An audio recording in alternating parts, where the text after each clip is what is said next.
Hello and welcome to Daily News Simplified, the what, why and how of newspaper analysis from the perspective of civil services examination. Today we have taken up daily edition of The Hindu newspaper dated 2nd of June 2023. The articles that we shall cover today have been displayed on the screen. Let us now begin the discussion. So the first article that we have taken has been one of the most important news articles in this particular year 2023. And this is about section 124A of the Indian Penal Code, which deals with the sedition law. The title of the news heading is Sedition Law Can Be Retained But With Safeguards, says Law Commission. The first thing, Law Commission is neither a statutory body nor it is a constitutional body. It is an executive body. And sedition law has been in news in this particular year because the Supreme Court has agreed to decide on the constitutional validity of this particular law. So this particular topic of sedition becomes very important from the perspective of GS paper 2, where you could be expected to reproduce arguments both in favor as well as in against of sedition, and is there a need to continue with the same law. So you will first start with a very brief introduction as to what sedition means. What has been the controversial applications of this particular law, which has brought this particular section into the news? What have been important Supreme Court judgments? And then arguments in favor, against, and then finally way forward. All of this compressed in 250 words. Let us now move on to the next discussion. So before anything, let us just first understand the meaning of the word sedition. Sedition is a very particular term which denotes an act which is an incitement of discontent against the government, or an act which leads to rebellion against the government. Or in other words, any action, especially in speech or writing, which promotes discontent or rebellion against the government. Now that is problematic even in a democratic setup, because in democratic setup, the Constitution of India lays down a procedure through which a government is formed. And it also at the same time lays down the procedure through which a particular government can be removed. Apart from that, various mechanisms being provided in the constitution and law provide for enough safety mechanisms so that the government actions can be challenged. And so it is safe to assume that a lot of checks and balances have been provided, not only within the institutions but also to the common public, through which all illegal and immoral actions of the government can be challenged and can be stalled. And so the idea behind the sedition law is that if so many mechanisms have been provided in the hands of the citizenry, there is no need for the citizens to rebel against the state or against the government. Now the problem over here is that there is a very thin line between the criticism of a government or a state and incitement of discontent or leading to rebellion. And that thin line is where the problem and issues of uses and misuses with respect to the sedition law comes into play. And let us understand how the wording of section 124A of IPC, which provides for the penalty against the sedition, comes into play.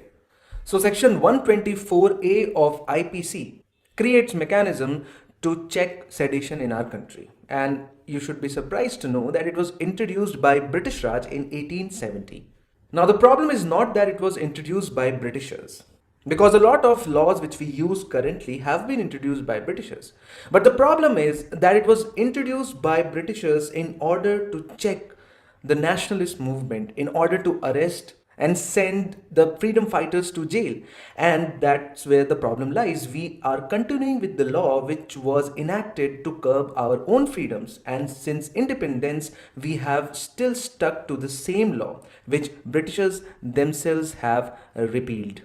So let us now look at section 124A and see what it talks about. Whoever by words either spoken or written, or by signs or by visible representation or otherwise brings or attempts to bring into hatred or contempt, or excites or attempts to excite disaffection towards the government established by law in India, shall be punished with imprisonment for life, to which fine may be added. So it starts with whoever, which means it is applicable to anyone. Then the actions being committed by that whoever person can range from speech, drawing, or any other kind of visible representation which either directly brings or which the state or the government thinks is attempting to bring either contempt or hatred or disaffection against the government established by law. Now, these words are where the problems start. Although section 124 of IPC contains few explanations as well. So this explanation number 1 says that the expression disaffection includes disloyalty and all feelings of enmity. So whenever an action induces disloyalty in the citizens, the provisions of section 124 or the sedition can be applicable. But there are two other sets of explanation which try to put a limit on the misuse of the sedition law, which is comments expressing disapprobation of measures of the government with a view to obtain their alteration by lawful means without exciting or attempting to excite hatred, contempt or disaffection do not constitute an offense under this section. And similarly, criticism of administration through lawful means shall not be considered as sedition. So which means that, let's say there is a scheme, Atmanirbhar Bharat, a journalist publishes an article criticizing measures taken by the government of India in the wake of COVID-19 pandemic. Now, that criticism, as well as if the journalist or the writer of the article suggests some alteration in the policy, and since she is doing it through lawful means, which means that the article nowhere suggests the replacement of the government, it just talks about alteration of the policy or government policy or the administration, it shall not be counted in sedition. So now the cursory reading of this particular section, the provision against sedition, will lead you to believe that everything is good and there is no problem, and so why the fuss? And to judge the efficacy of any law, you have to look at its applications. And now let's see few of the prominent cases in past 10 years and see how in reality the provisions of the section 124A have been used by various state governments. Starting with arrest of Asim Trivedi in 2012. So cartoonist Asim Trivedi was arrested in 2012 because he had published few cartoons on politicians. Then in 2012 and 13, we know that a lot of protests were going on in Tamil Nadu against the Kudankulam nuclear power plant. And the sedition case was filed against almost the complete village which was protesting against this particular nuclear power plant. Similarly, recently in 2020, Amulya Leona was booked under sedition because she raised slogan Pakistan Zindabad along with various other countries' names which she took. Then many sedition cases have been filed against the protester demanding revocation or reversal of Citizenship Amendment Act 2019. So clearly we can see that as far as the use of sedition law is concerned, clearly dissent, criticism of government and questioning of politicians and government policies, all of which are very fundamental to a democracy, have come to be treated as sedition by police. Okay, if this is the case, then let's see how many of these cases which are filed initially lead to conviction in the same offense. And so the graph which you see on your screen shows the number of cases related to sedition filed across the country in a particular year, and which ranges between 30, and in 2018 it went up to 70. And so in general around 30 to 50 cases are filed each year dealing with sedition. Filing of cases are not important. What is important is upholding of these cases by the judiciary, that is leading to final conviction. Only then we will know that the sedition case filed by the police upheld the scrutiny of the judiciary. And if you see that data, it is dismally 1 per year. In 2016, 17 and in 18, 1 and 2 cases led to conviction out of more than 60 to 70 filed that year, which in itself shows that most of the cases which are filed fail to stand up to the scrutiny of the judiciary. And why is that? And that is because of the two important judgments. One is Kedarnath Singh versus State of Bihar, and next one is Kanhaiya Kumar case. The judgments given by the Supreme Court in both these cases act as a guiding light for judiciary in order to determine the case under 124A or the sedition law. So this particular case took place in 1962, where the Supreme Court upheld section 124A and held that section 124 struck the correct balance between fundamental rights and the need for public order. So the validity of section 124A was challenged, and it was proposed that it violates the fundamental right. But Supreme Court held that no, it does not. And in fact, it is a right balance between the need for a public order, we need laws to ensure public order, and fundamental rights. But the court had significantly reduced the scope of sedition law. And what it did is that it limited the scope to only those cases where there is an incitement to imminent violence towards the overthrow of the state. Incitement to imminent violence. So, any speech, action, or publication which calls for immediate violent step against the overthrowing of the government or the state will attract sedition. Further, the court said that it is not mere against government of the day, but the institutions as the symbol of the state. So after this important judgment, now it has become clear that unless and until a speech which calls for immediate violent overthrow of the government of India or the state of India, except the police is able to demonstrate this imminent danger to the stability of the state, there shall not be any sedition case. And similarly, in Kanhaiya Kumar case, the Supreme Court redefined seditious act only if it had essential ingredients, and it listed out three: disruption of public order, attempt to violently overthrow a government, or threatening the security of the state.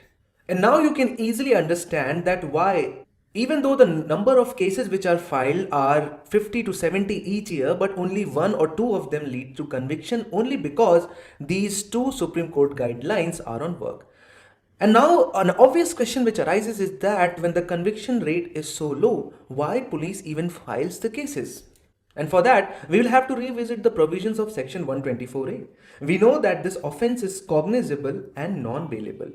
And so whenever the government is threatened by an publication or political opponents, as soon as the case is filed, bail as a matter of right is denied. And for getting the bail, that person will have to first knock on the doors of the judiciary. And so what is guaranteed is few days, weeks, or even months of jail term, or police or judicial remand. And that threat is used to stifle the dissent or free speech. And that is why so many cases are filed even though they do not lead to conviction. And hence, prominent public thinkers have argued against this particular seditious law and called for its removal. At the same time, we know that this law is here to stay and there is no proposed amendment for this particular act. And so we'll discuss arguments for and against sedition law. So the first and foremost argument is that it is against democratic norms, just for the simple reason that it was enacted by the Britishers against the Indian people. It, in its basic nature, in its core, it stifles the democratic and fundamental right of people to criticize the government. And more often than not, it is used just for the same purpose. Then the next argument is the inadequate capacity of the local police stations to be able to judge the merit of a sedition case. We know that the cases are filed by the police, and the police might not have the requisite training to understand the consequences of imposing such a stringent provision. They might not be able to understand the nuances of section 124A. It is very difficult to understand the difference between expressing disagreement with the government policy or expressing disloyalty towards the government, and both can be mistaken, and so we don't have such capacity of state machinery. Then just for the simple reason that it has been misused more often than it has been used. As we have seen with examples, it has been used arbitrarily to curb dissent. In many cases, the main targets have been writers, journalists, activists who question government policy and the projects, and even political dissenters. Then, as the crime, as we have seen, is non-bailable and punishment can extend for life, it has a strong deterrent effect on dissent even if it ultimately does not lead to conviction. And finally, since this provision has been mostly used to gag the fourth pillar of our democracy, that is the press, just this simple reason that most of the cases have been filed against the journalist is a strong enough reason as an argument and a strong argument against sedition law. But it's not as simple as it seems. There are some very solid points which indicate or which, because of which the sedition law is still in existence.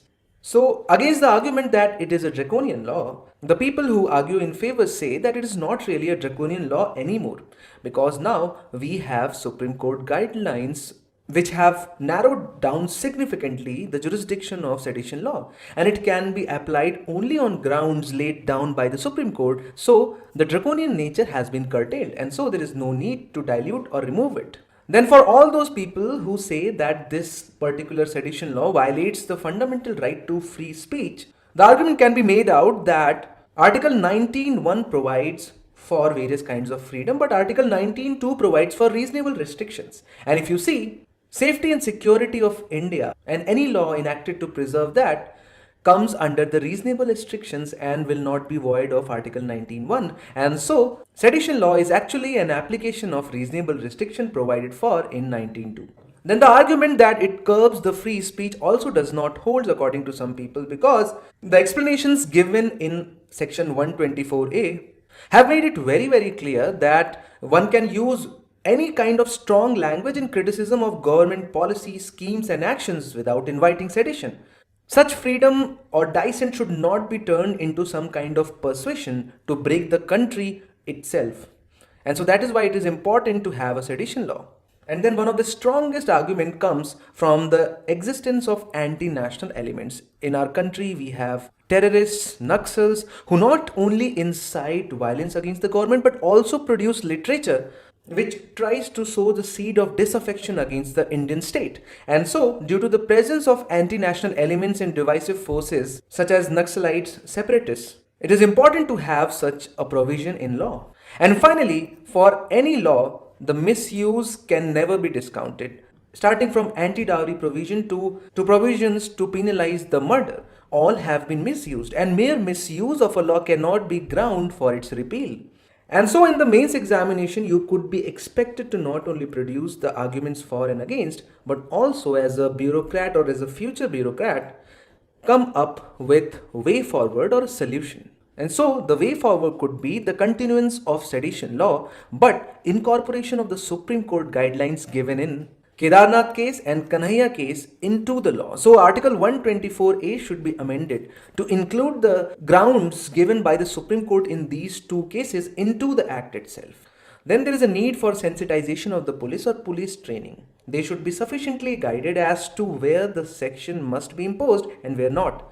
And finally, there is a need to include provisions where the government can be penalized if this particular section is misused. This will ensure that section 124A of IPC strikes a balance between security and smooth functioning of the state, along with fundamental right of freedom of speech and expression preserved. The second news article that we have taken has appeared on national page. India and Nepal sign pacts on energy and transport. So the border between India and Nepal should not become a barrier, says the Prime Minister Narendra Modi, as the two sides signed a series of agreements on energy and transport, including export of Nepal's hydropower to Bangladesh through Indian territories. And so, if you look at some of the most important highlights of this particular visits, it turns out that a transit agreement has been signed between the two countries, which will help Nepal's population to access India's inland waterways. A long-term power trade agreement has also been signed. A proposal to build a new pipeline from Siliguri to Jhapa in eastern Nepal. A memorandum of understanding is signed for the development of Fukot Karnali hydroelectric project and various others, as you can find in the description of the video. If you look at GS paper 2, you have a line in the syllabus under international relations which says India and its neighborhood relations. And so out of all the 8 territorial neighbors that India has, Nepal is one of them, of course, sharing 1700 kilometers of territorial border. We'll first understand India and Nepal's convergences, the issues on which they have a coherence. But at the same time, it is also important for us to understand the challenges which these nations are facing and what could be some of the way forward. So let us now begin the discussion. Whenever we have to analyze bilateral relation between any two countries, we first have to consider the convergences, or the areas where their interests converge or they are in sync with each other. Now, since India and Nepal are neighbors and they share 1770 kilometer long border, which includes the Himalayan territories as well as Indo-Gangetic plain, and here the convergence starts. All the left bank tributaries of Ganga, which crosscut Uttar Pradesh and Bihar have their origins in Nepal, and that provides the first basis of convergence. So you would have Mahakali River, then you have Bheri River, Rapti River, then you have Gandak, and then of course you have Koshi, and finally Arun River. So these are the major rivers which bring a lot of discharge into the Ganga plains. And so the common management of water resources has translated into the form of Kosi Treaty, Mahakali Treaty, which have provided an area of cooperation relating to the management of water resources and the flood management. So you can see that water and disaster have provided a common ground for India and Nepal to interact with each other. Apart from it, most of these rivers have the common joint projects with respect to the hydropower. India cannot let go this hydropower, this immense potential energy which the water holds in the higher Himalayas. But the problem is that Nepal does not have the technology. India has the technology, but India do not have access to these potential water energy resources. And so it's a win-win situation for both of them. India provides Nepal with the technology, infrastructure, capital, and builds the dams through which then electricity which is generated is shared between India and Nepal, and so it's a great convergence. And so you have power exchange agreement for meeting the power requirements in border areas. Then both these countries have signed cross-border oil product pipeline from Motihari in Bihar to Amlekganj in Nepal, and of course multiple hydroelectric projects, for example in Sulu corridor. Next area of convergence is the connectivity projects. For example, Raxaul Kathmandu railway project and BBIN. Another major area of convergence is the cultural and educational links which exist between India and Nepal. So India provides scholarships to Nepalese students for various courses. Almost all the premier institutes have some kind of student exchange program where the Nepalese, the Bangladeshi, Sri Lankan, Maldivian student come and study the courses at almost free of cost. This also includes the premier training institutes of Indian Administrative Service, Indian Police Service, Indian Revenue Service. As far as the cultural links are concerned, you can understand that the close geographical proximity and drawing of the line during the British era meant that the cultural exchange had been free from millennial. And so the strong historical and cultural links in terms of religion, language and cuisine has culminated into what is famously known as Roti Beti Ka Nata, which basically means that people from across the international border are connected with each other in terms of roti, which means livelihood, and beti, which means exchange of the daughters. So there are marriages happening across the border and people are migrating to and fro from India, largely from Nepal to India in search of livelihood. So the relationship between India and Nepal is quite multi-dimensional. It extends from culture to economy to infrastructure project, but it also has a very important strategic angle to it, which makes it extremely crucial for India to maintain good ties with Nepal. So for example, you should see the location of Nepal. It acts as a natural security buffer between China and India. Since India and Nepal have traditionally shared quite good relationship, the border is largely porous. Now, this largely porous border has ensured free flow of goods and services and also the people, and so it has also caused a lot of internal security issues within the country. So, for example, the harmonious relations between the two countries has allowed the insurgents from across the border to cross the border and take shelter in the other country. And so, a good relation between India and Nepal is important to counter the internal security threat of both the nations. And hence, India assists the Nepal army in its modernization and military exercises like Surya Kiran to boost interoperability. And for this very purpose, the political stability of Nepal is extremely important, because if one of the reasons, for example, the Madhesi region of the Nepal is unstable, it will lead to the spillover into India. Just like when Bangladesh became unstable, we had a lot of illegal migrants into the country. But in past 10 years, we have seen a significant number of challenges when it has come to India-Nepal issues. And one which India is facing with all its neighbors is China's rising influence in South Asia, which is reflected or manifested in a lot of forms. For example, Nepal was very ecstatic and immediately joined the Belt and Road Initiative, which is not something a friendly country to India would do. Eventually, it could join, but the kind of activity and the kind of enthusiasm which the Nepal has shown when it comes to increasingly close relation with China is something which is irritating India. Apart from that, The Nepal's internal politics is increasingly demonstrating anti-India rhetoric. And it seems like the political parties are trying to gain mileage by criticizing India during the election time, which then shows that the people in Nepal are not happy with India, which is obviously reflected in a lot of radical steps which Nepal has taken. For example, the Kala Pani dispute with respect to the origin of the river Kali and subsequent amendment of the Nepal's map by the parliament to include the territories held by India is something which is not expected from a friendly country, is something which can be expected from Pakistan and China, but not from Nepal. But apart from that, some of the concerns shown by Nepal are quite genuine. For example, the Nepal's discontent with India arises from the fact that when it comes to bilateral trade between India and Nepal, Nepal has a huge trade deficit that it incurs in bilateral trade relation with India, and that has been a cause of concern for Nepal, which Nepal thinks that India is not addressing sufficiently. Apart from that, the distrust towards India is a result of India's big brotherly attitude, because India has signed India-Nepal Friendship Treaty with Nepal. And this treaty has become one of the basis points for anti-India rhetoric in the politics of Nepal. India is not ready to reconsider the treaty, which does not provide dignity or equality to Nepal as the Nepalis think it to be. Apart from that, India's inability to carry out the projects in timely fashion has been a cause of concern with all its neighbors. Because India is a soft state, it does not have the capability which China has to get the projects done in a timely and promised fashion. And that has led or contributed to Nepal's discontent. And finally, unrestricted cross-border movement has particularly impacted Nepal's domestic industry, local livelihood opportunities, law and order, and national security, especially during the times of COVID.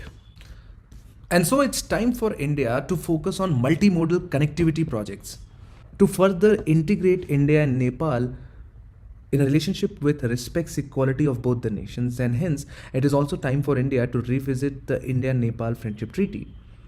At the same time, India and Nepal have to focus upon setting up appropriate bilateral mechanisms to discuss contentious issues. For example, to set up a joint mechanism for boundary disputes and for proper project implementation. Apart from that, if you look at it, India and Nepal share a lot of multilateral forums. For example, BBIN, BIMSTEC, NAM, SARC, and hence these platforms must be utilized to serve common interests. And apart from that, finally, we need sustained engagement and limited interference with Nepal's internal affairs and political spectrum for the people of Nepal to feel empowered and equal with India. India and China hold talks on LAC issue in New Delhi. So the impasse in negotiations to disengage along the LAC continued at the first in-person India-China border talks in more than 4 years held in New Delhi. And the border standoff between India and China, especially with respect to differing interpretation of line of actual control, is something which appears in news very frequently. And it's just not this particular key term related to India's border. But then you have terms like line of control, international border. And from the perspective of civil services examination, it is very, very important for us to conceptually delineate LAC, that is line of actual control, line of control, that is LOC, and international border. Now, if you look at the syllabus of GS paper 3, under internal security, there is a line in the syllabus which says security challenges and their management in border areas. Now, this is quite an analytical topic, but when students start to prepare, no one is there to tell them what are the different kinds of border which India has. So, for example, India has international border, India has line of actual control, then India has line of control or LOC, and then India has actual ground position line or AGPL. Now it becomes very, very difficult sometimes to understand news articles with these kinds of terms scattered all around. But it is extremely important to understand the differences between them and how did they come to be like that. So in this discussion, we are going to understand the basics of Indian borders. And so let us start by understanding the simplest of these, which is international border. And so, as the name itself suggests, it is a line or it is an area which has been accepted by both the countries to be a border. The country A having absolute sovereignty towards this side, B having this side, and this will be international border. And so there is no ambiguity or there is no doubt as to which place or which location on the map belongs to which country. There is absolutely no confusion over the territorial control as far as these two countries are concerned. Only then it is characterized as an international border. And so the best example of an international border in case of India would be Radcliffe Line. Through our knowledge of history, we know that Radcliffe Line actually divided the British India into India and Pakistan, of course later on from which was derived Bangladesh. And so let us now move on to the map and do some practical work and try to locate the Radcliffe Line on India's map. And so when we talk about India-Pakistan border, the Radcliffe Line starts somewhere over here, it goes here, and then it ends. Then another portion of Radcliffe Line divided India and Pakistan, which later on became Bangladesh. And so these two are the original remnants of Radcliffe Line, which mark the international border of India with that of Pakistan and that of Bangladesh. If we have to be more precise, then international border between India and Pakistan starts in Gujarat and ends at Akhnur sector in Jammu and Kashmir. And since this is a mutually accepted border by both the countries, it has normal mechanisms to solve day-to-day issues. For example, some person might be crossing the international border, and so the repatriation of that person back to the original country. Apart from that, there are certain checkposts. There are transport lines through which the railways and the buses can cross through. All this available on the international border, normally just like any other international border, and similar is the case with international border with Bangladesh. And so that's why this section with Pakistan never observes any kind of firing, because firing is a result of a dispute between two nations. And so generally this is completely peaceful border, the border with Punjab, the border with Rajasthan, the border with Gujarat. And so that is why these borders are generally not guarded by Indian Army, but rather they are guarded by border security forces, both along the India-Bangladesh as well as India-Pakistan border. And since they allow normal transport of people, and so that is why they also have normal checkposts. And as I've said, since they are normal borders, there are setups for immigration as well as custom controls, because the exchange of not just people but also goods take place from time to time. Of course, since last 2 to 3 years, most of the activities even along the international border between India and Pakistan have been suspended, but nonetheless, they are the accepted borders between India and Pakistan. Now, whenever we talk about the border between India and Pakistan, there are two more components to it. One is line of control and another one is actual ground position line. And to be able to understand what these means, I would like you to go back some time in history at the time of partition, 1947, and you might recall that India and Pakistan entered into quite a bit of war immediately after independence, right? So when India and Pakistan entered into a bit of war just after independence, and as soon as the war stopped mainly because of the intervention from international community, a ceasefire agreement was signed between the two nations. Along with the ceasefire line was a truce. And so this ceasefire line, which basically means that the person will stay wherever they are, but they are not going to fight further. And so that is what a ceasefire line is, which was accepted as line of control. Because that is line which might not be acceptable to both the nations, but that is the line which actually on ground the two nations are controlling. So just after the independence, a lot of territory of Jammu and Kashmir, or the erstwhile state of Jammu and Kashmir, was captured by Pakistan. Although Indian Army was quite successful in pushing back these Pakistani quite a bit, but before they could be completely pushed into the Pakistani territory, a ceasefire was called, and so Indian Army had to stop pushing them back. And so if we zoom it in, we'll see the line of actual control looks something like this. So you have international border, and then as soon as international border ends, you have the line of actual control starting right from the Akhnur. And so this region of Jammu and Kashmir beyond the line of actual control is known as Pakistan occupied Kashmir. Now there are two things which are important, which you should note very, very distinctly over here. First and foremost is the term itself. Line of control is a very particular and specific term denoting only this particular line starting from Akhnur and going up to Siachen Glacier. And this particular term cannot be used for any other particular section of border of India with its neighboring country. Although it is a ceasefire line, but it has been delineated on map, which means that both the armies have a map in which they have agreed that these are the points which when connected give result to the line of actual control. Not just that, these agreements have been signed by both the armies. Now there is a difference between an agreement on a border signed between the armies or among the armies and from among the nation states. And this is what a basic difference between international border and non-international border is. And so you can say that line of actual control is kind of a practical arrangement on ground among the militaries of the two countries. But having been delineated on map and having been agreed by both the armies does not implies that it is agreeable condition or situation as far as both countries are concerned. It is still disputed. We still show Pakistan occupied Kashmir in the map of India, which basically means that we do not as of now agree to this particular line as international border, and so it is not a permanent border according to both the countries, but they have agreed to maintain status quo for at least some time to come. Of course, it has lasted for 60 years. Where this line is located could also change, or it could also transform itself into an international border. You never know. So after having understood international border and line of control, it's time for us to understand this last section of India-Pakistan border, which is actual ground position line,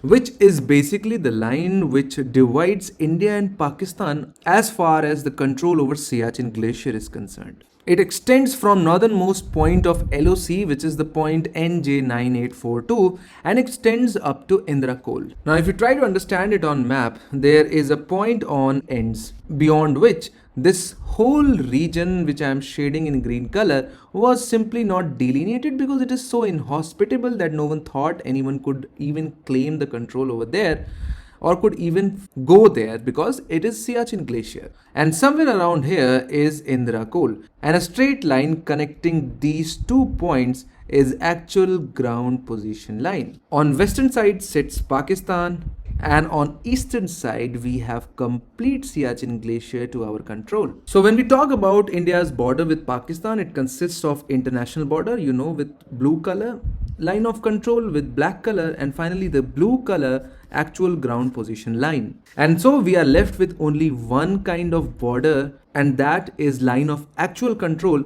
which is used to refer to the disputed border which we share with China. And so when we have discussed line of control which has been delineated on map and have been signed by both the armies, but in case of line of actual control, it has never been put on map. And if you are going through newspapers every day, you know that is the actual problem. Chinese lie claim to a territory which India does not agree to. India sends troops to a region which China says belongs to them, and that is happening only because this particular line or a boundary has never been put on map. There is no agreement between these two countries as to where the actual control should lie as far as both these nations are concerned. And so this particular line of actual control remains ambiguous even as of now. If we talk about its segregation, it is divided into 3 sectors: eastern, middle and western. The eastern sector, which spans Arunachal Pradesh and Sikkim, the middle sector in Uttarakhand and Himachal Pradesh, and the western sector, of course, in Ladakh. However, the line of actual control in Ladakh region does not conforms with the political map of our country, which you are habitual of seeing. It runs something like this, with Aksai Chin controlled by China. Although it has never been put on map, but there is some kind of agreement to actually decide some of the points, and that was done in 1993 through agreement to maintain peace and tranquility. Through this agreement, India and China decided to maintain status quo on their border pending any eventual boundary settlement. So boundary settlement has not taken place, but until then the status quo will be maintained. Wherever the person is sitting will keep on sitting. But that does not prevent one country from imposing their own perception of line of actual control on the other country. And that is the basic reason why we are having so many scuffles between India and China. So I hope that this discussion would have cleared some of your doubts related to different kinds of borders which India shares with its neighbors. Let us now move on to the next news. The last article that we have taken, Who Should Own the World's Lithium, has appeared on page number 12. So the news of potentially significant reserves of lithium, an element needed to manufacture batteries used in electric cars and other renewable energy infrastructure in Jammu and Kashmir, has been welcomed universally. Commentators have called this a boost for national prosperity and security without dismissing concerns about the potential social and environmental impacts. Before anything, let us now understand who should own these minerals, because the control over these minerals is not that easy. In July 2013, a 3-judge bench of Supreme Court of India ruled that the owner of the land has the right to everything beneath, down to the center of the earth. Yet, large areas of land, including forests, which make up more than 22% of India's land mass, hills, mountains, revenue, wasteland, are publicly owned. The Supreme Court also recalled that union government could always ban private actors from mining sensitive minerals, as it is already the case with uranium under Atomic Energy Act 1962. So in today's context, lithium is as important, if not more, than uranium. So when we talk about current status, India's electric vehicle EV market has been valued at $383.5 million as of 2021. And it is expected to grow and expand to $152 billion in 2030. India imported around 450 million units of lithium batteries valued at around at least $1 billion. And so scholars have argued that the ongoing global transition to low carbon economies, the rapid expansion of artificial intelligence and 5G networks will greatly reshape the global and regional geopolitics.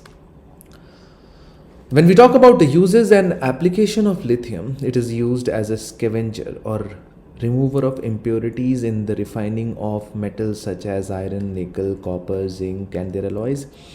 It is also used as an initiator of polymerization in the production of synthetic rubber. It is also extensively used in the production of other organic chemicals, especially pharmaceuticals. Lightweight lithium magnesium alloys and tough lithium aluminum alloys, harder than aluminum alone, have structural applications in the aerospace and other industries, and most extensive use of lithium is in rechargeable batteries. Now, why is India lagging behind in lithium? It is because natural availability of lithium in India is at very, very low numbers. Research and exploration in lithium is at nascent stage. Until 2021, rolling out of production linked incentive, there was no dedicated policy for lithium battery development in India.